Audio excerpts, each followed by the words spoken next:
If you're not willing to go in there and face yourself, you're not gonna find anything. You're gonna live right here on surface, man, right here on surface. So if there is an ending to this world and there is somewhere to go and there's a judgment, you're gonna get there and you might see a chart. And that chart may tell you who the fuck you should have been. And now you get the rest of your life to think about that. Man, I could have lived a much better life if I just would have just suffered a little bit more. If I just would have went in that and realized I had so much more. But fear and the 40% and living here versus living here, being afraid, stop me.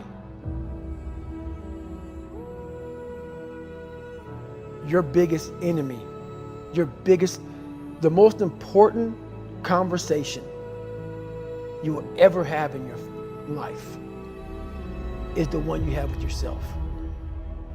You wake up with it, you walk around with it, you go to bed with it, eventually you're gonna act on it, whether you're good or bad. You have to, that's why the whole thing about this book I have, it's about you. It is about you. It's strictly about you finding who you are. So many people die, live 100 years, never fucking know who they are. Never know who they are. You have to look in that mirror and know there's so much more in here, man. Because I can literally right now be a 300-pound guy spraying for cockroaches still to this day if I did not look in that mirror and say, there has to be more to this. This can't be it. And then willing to go into it, dive deep into it, and give all I have to find it. So that's what all that's about. Let's say there's 10 people in this room, and we're all mediocre. But I'm the best of the mediocre people. I now think I'm great. I'm great. We surround ourselves around people that make us feel great. They tell us what we want to hear. The second we put ourselves amongst the uncommon people, we don't like that feeling, that challenging feeling of that person who's waking up at 3:30 in the morning and say, hey, push your on, we're going for a run. We don't like that challenge. We like that person who says, hey, you know, man, I don't feel good today, man. And they say, oh, it's okay, brother. We'll take a day off. Maybe we'll get a pizza and watch the game. We like that. We love that feeling. Why? Because you understand, man, we're good, bro. We don't want that motherfuckers like this. Hey, man, no, bro. Get your fucking shit on, man. Stop being a punk. We don't want that in our lives. We don't want that person who's constantly challenging our weaknesses. We want that person who's constantly, making us feel nice and good and secure in ours. That's the mediocrity of life. We want to be the best amongst the average people. People wonder, how do you stay hungry all the time? Because after I accomplish something, I don't sit back like a lot of guys who graduate buds, graduate this, graduate that. They get comfortable. They wonder why I'm getting weak, man. I don't know, I lost my edge. What's going on? Because once you hit the top of the fucking mountain, guess what happened? I'm good. I'm good, so you wonder why you're falling down now. Because once you reach the top of the mountain, you got to build another one. That's mediocrity. There's a lot of people in mediocrity who have a nice resume, but they're one-timers, man. They hit a one-time deal, they busted it open, got a lot of money, but they're good. You're mediocre now, man. What are you fucking doing today, tomorrow, the next fucking day? That's why I don't listen to theorists. I don't listen to all that bullshit. I listen to a motherfucker who's like this, man. What's wrong, man? I'm fucking tired, dude. Why are you tired? Because tomorrow, I gotta do the fucking shit again, man. Whatever the shit is that made me fucking nauseous and sick to my stomach, it made me hurt. There's no ending. And that's the person I listen to.